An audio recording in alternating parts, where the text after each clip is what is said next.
Hey guys, welcome back to this channel. In this video, I'll be showing you guys how you can create the Siren Mouth hack on Dress to Impress.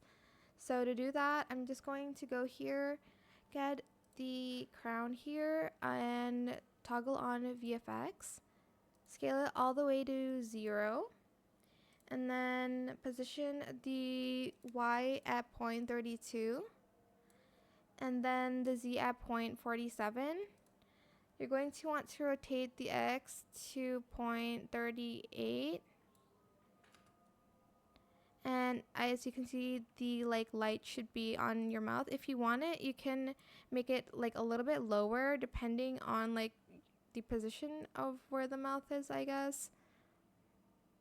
It's very hard because I actually need to see it glow. Okay, that's too much. Maybe 30? Okay, that's good. That is it for this video. I hope it was helpful for you guys. Don't forget to like, comment, share, and also subscribe to this channel if you haven't done that already. If you have any questions about this video, just leave it in the comment section down below. And if you found this video helpful, please click the thanks button as well. That is it. Thank you so much for watching. Bye.